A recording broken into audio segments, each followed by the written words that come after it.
Okay, time into exposition realm. Chapter 1, Discovery. Eragon knelt in a bed of trampled reed grass and scanned the tracks with a practiced eye. The prince told him that the deer had been in the meadow only half an hour before. Soon they would bed down. His target, a small doe with a pronounced limp in her left forefoot, was still with the herd.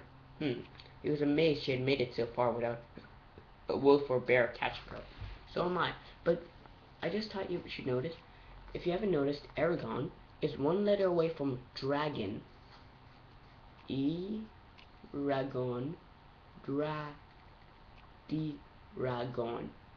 Get it? See? So, yeah, he did on purpose. He actually mentioned it that he was lucky. No, no. It's just like Aragon. Aragon from Lord of the Rings, I believe. Um, the sky was clear and dark, with a slight breeze steered the air.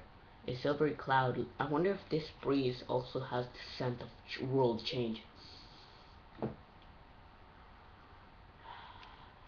That's good world change there.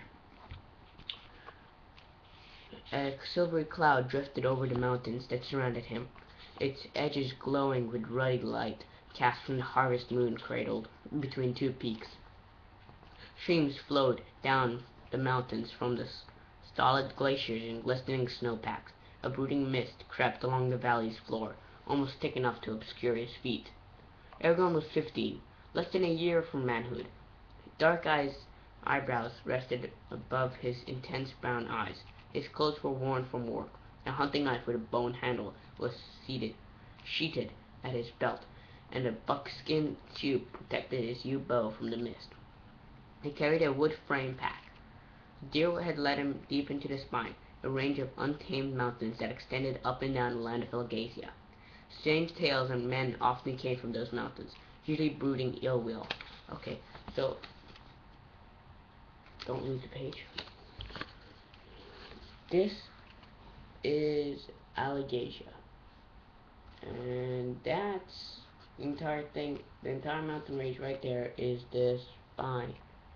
Can you see this word? No, you can see the word Algasia in the Waldenbarden, but where's the words the spine?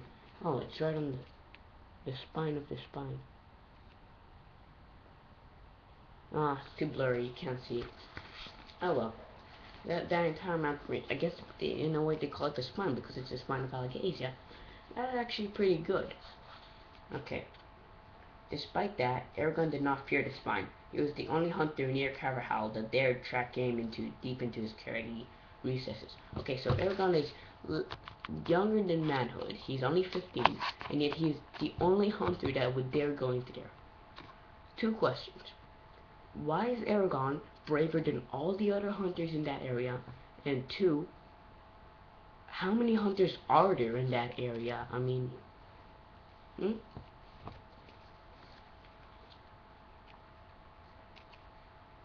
It was the third night of the hunt. His food was half gone. If it did not fail though, he would have been forced to return home empty-handed. His family needed the meat for the rapidly approaching winter, and he could not afford to buy it in Carvajal. Eragon stood with quiet assurance in the dusky moonlight, then strode into the forest towards a glen where he was sure the deer would rest. The trees blocked the sky from view and cast feathery shadows on the ground. He looked at the tracks. Only occasionally he knew the way. At the glen he strung his bow with a sure touch, then drew 3 arrows and nocked one, holding the other in his left hand. Okay, so he drew 3 arrows, nocked one, okay, and then he held the... Okay, so maybe he's got like... Maybe he's holding the, the rope and the arrow he knocked in his like mouth, like, and he's holding the other 2 arrows in his left hand like that.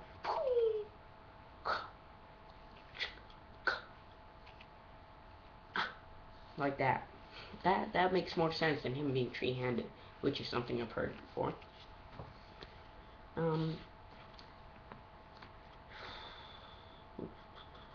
Mm, The moonlight revealed 20 or so motionless lumps where the deer lay in the grass. The doe he wanted was at the edge of the herd, her left foreleg outstretched out awkwardly. Eragon slowly crept closer, keeping the bow ready. All his work of the past 3 days had led him to this moment. He took a last steadying breath, then, and an explosion shattered the night. The herd bolted. Eragon lunged forward, racing through the grass as a fiery wind surged past his cheek.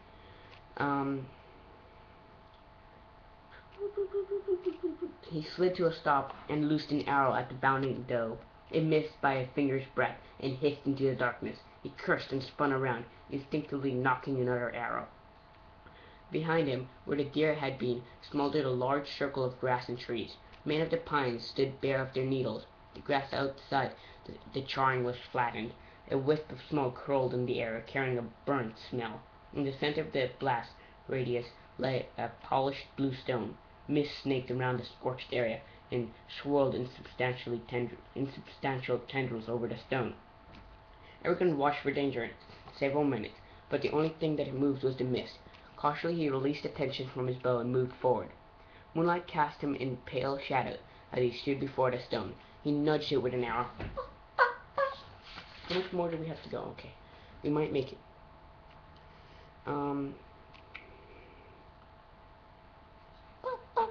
Then jumped back. Nothing happened, so he warily picked it up. Nature had never polished a stone as smooth as this one. Its flawless surface was dark blue, except for thin veins of white that spiderwebbed across it. The stone was cool and frictionless. Okay, nothing can be frictionless. If it was, then you wouldn't be able to hold it because it would just slide right through. Unless it's a ghost that can be held. Doesn't make sense. Under his fingers, like hardened silk. Oval and about a foot long, it weighed several pounds, though it felt lighter than it should have. Eragon found the stone both beautiful and frightening. Where did it come from? Does it have a purpose? Their more disturbing thought came to him. Was it sent here by accident, or am I meant to have it? He's meant to have it, I'm just telling you. If he had learned anything from the old stories, it was to treat magic and those who used it with great caution. We are running out of time. But what should I do with the stone? It would be tiresome to carry it, and there was a chance it was dangerous. It might be better to leave it behind. A flicker of indecision ran through him, and he almost dropped it, but something stayed his hand. At the very least, it might pay for some food, he decided with a shrug, tucking the stone into his pack. The glen was too exposed to make a safe camp, so he slipped back into the forest and spread his bedroll beneath the upturned roots of a fallen tree. After a cold dinner of bread and cheese, he wrapped himself in blankets and fell asleep, pondering what had occurred. Okay, we're running out of time, so I better end this. Ciao!